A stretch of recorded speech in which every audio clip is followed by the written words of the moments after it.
When Christopher came home, I was gently caressing my slightly rounded belly, where our child was growing. I was just about to share the happy news with him, but to my surprise, he came back earlier than expected.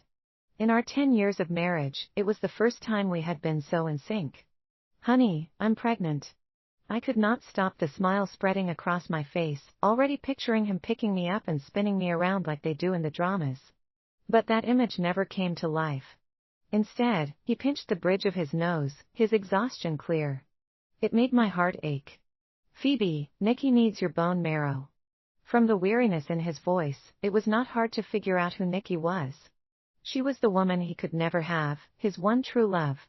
Nicky Stone had ditched Christopher for a wealthier man when he was still a broke young guy. So why was she back now? At that time, Christopher was starting his business and desperately needed funds. I became a bar hostess, entertaining clients day and night, to the point where I drank myself into a stomach ulcer. Eventually, I saved up enough to fund his business, and he promised me the grandest wedding. As his wealth grew, he had me step back and become a housewife. Though he never said it, I knew he cared for me. Thinking about all the heartache, I sniffled and couldn't help but repeat myself. "Honey, I'm pregnant. And besides, she's not a good person." He looked at me with impatience, as if I was being unreasonable. "Phoebe, you're just a bar hostess. This isn't the time for you to be dramatic. Nicky needs your bone marrow." I stared at him, shocked. Once, he had held my hand and promised me. "Phoebe, you did it all for me. I will never look down on you." For the first time, I refused him. Not for me, but for the child growing inside me. His tone instantly grew cold, laced with irritation. "Phoebe, whether you like it or not, you're going today." When I opened my eyes again, I was strapped to the operating table. For the first time, Christopher wore a faint smile, while Nicky stood nearby, pretending to be concerned. "Christopher, will the anesthetic hurt her? It's all my fault that she has to suffer like this." He had actually given me anesthesia. Suddenly, pain tore through my belly, and tears streamed down my face. "Honey, the baby. It hurts." Nicky immediately started acting weak and fragile. "It's all my fault, I made her suffer." Christopher gently comforted her, wiping the tears from the corners of her eyes. "Nicky, it will never be your fault." Then he turned to me, showing me a soft expression for the first time, speaking in a gentle, soothing tone. "Phoebe, the doctor said you're not pregnant. I'll give you whatever you want from now on." "Not pregnant? Then why did it hurt so much?" His tender voice continued to coax me, whispering sweet words I had never heard before. "Phoebe, what do you want? I'll buy you anything." I looked up at his face, so close to mine. With hope, I made my pitiful request. "Honey, could you love me a little more from now on? I used to believe, at least a little, that Christopher loved me." But seeing the way he tenderly comforted Nicky, that belief somehow crumbled. I was suddenly terrified. Maybe he had never loved me at all. Christopher's deep, magnetic voice came through, filled with an emotion I had never heard before. "Don't say such silly things. I'm your husband. How could I not love you?" It felt so comforting, and with that thought, I sank into a deep sleep. The surgery went smoothly, and Nicky survived. I had turned into a lonely, wandering soul, unable even to save my child. My baby had not even fully formed yet, just a tiny embryo without a soul, leaving me to be a ghost in this world all alone. Maybe I used up all my good luck the moment I met Christopher. Now I had died on the operating table, taking with me the child who never even got the chance to open their eyes and see the world. That's right, my innocent baby died with me. I was consumed with hatred. I hated those butchers who killed my baby, and I hated those unscrupulous doctors who covered up the truth.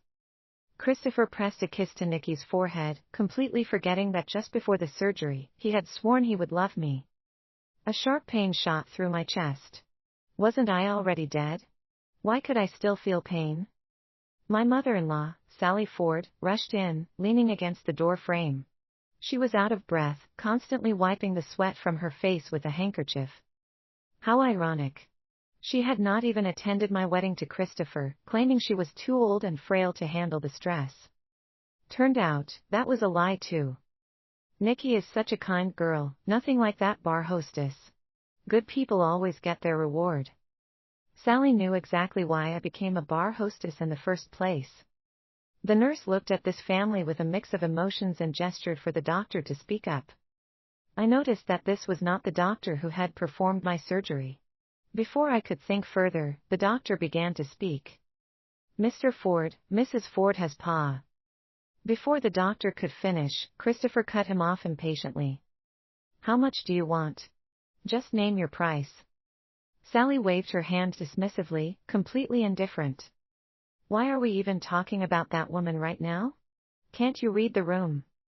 The doctor, remembering how I kept calling out for Christopher before I died, could not hold back and added, Mrs. Ford was asking to see you one last time before she passed. Christopher frowned, clearly irritated. Tell her to drop the act. Whatever she wants, I'll give it to her. Christopher, Nikki cried, leaning into his chest. Her tears were streaming down her face as she sobbed pitifully. Phoebe couldn't have died because of me, right? It's all my fault.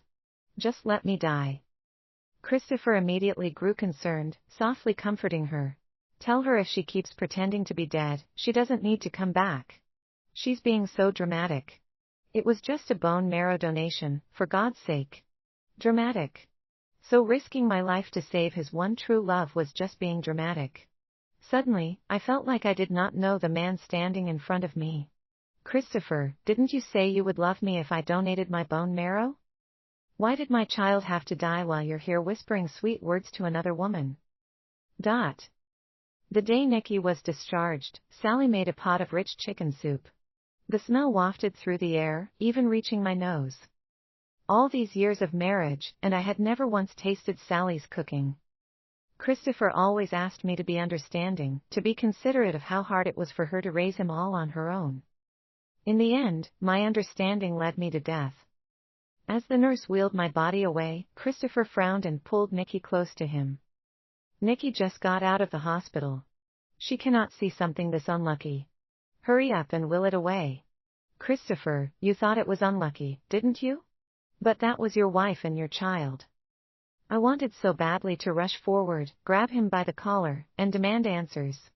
But all I could do was stand there and be a pathetic bystander. The doctor stopped him to collect the body storage fee, and Sally immediately jumped in first and shouted. Everyone, look at this heartless hospital. Overcharging us like this. Isn't this just taking advantage of us? Christopher barely frowned, but I knew that expression all too well.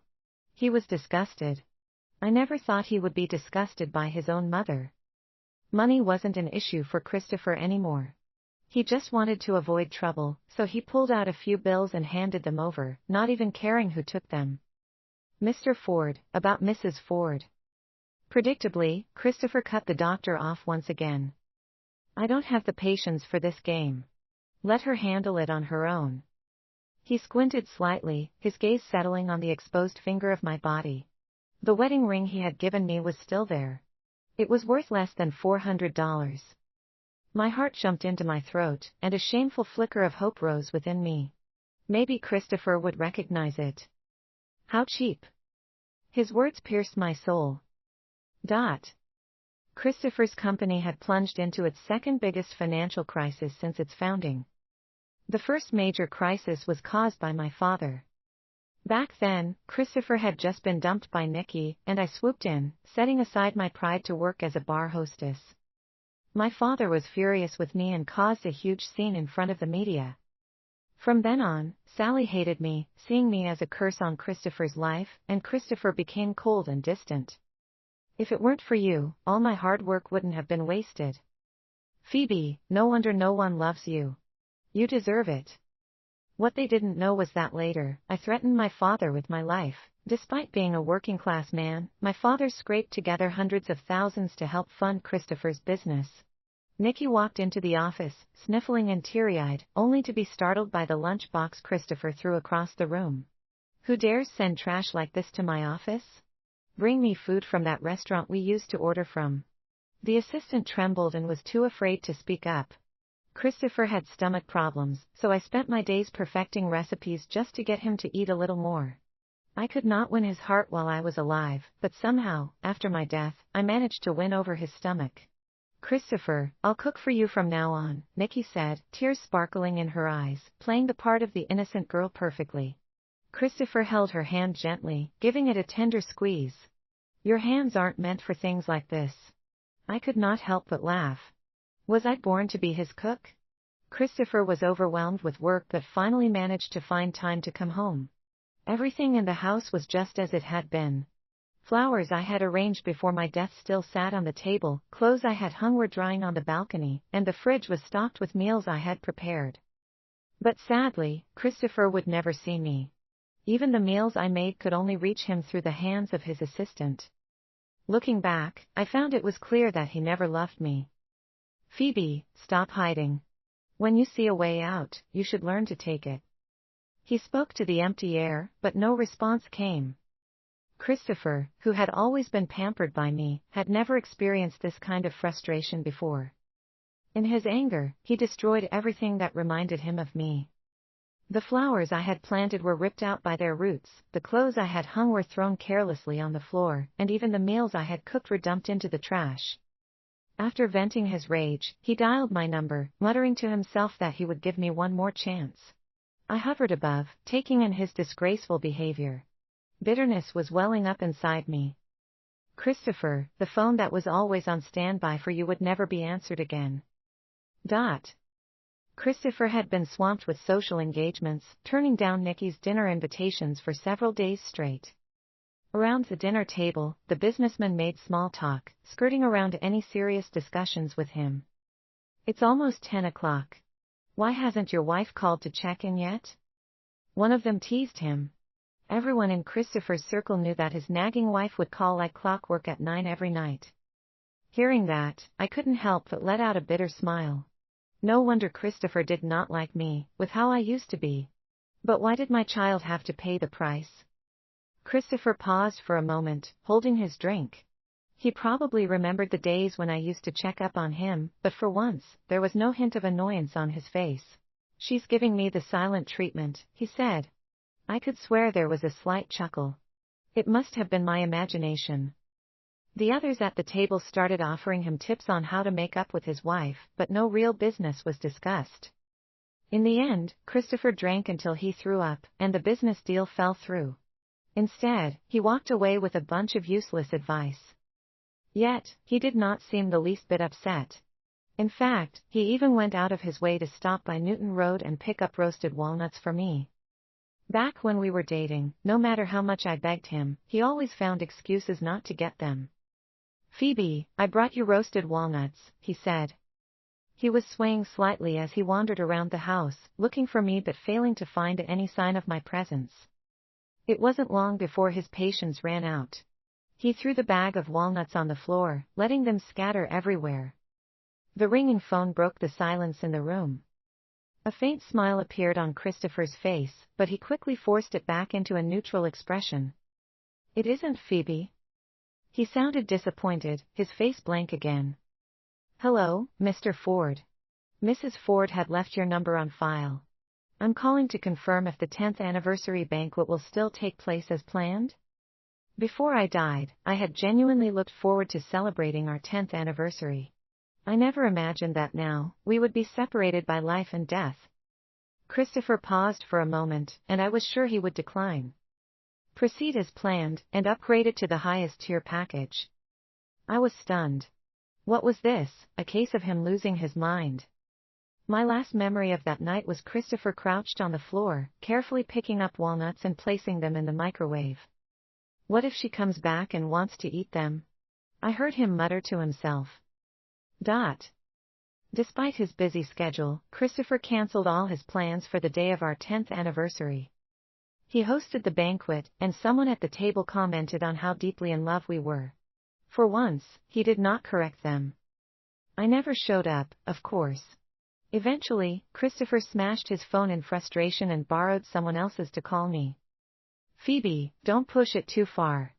You're just a bar hostess. What makes you think you're anything special? The guests at the banquet stared down at their plates, pretending not to hear, and no one dared to say a word. If you don't want to come back, then let's get a divorce. I've had enough of being with a bar hostess.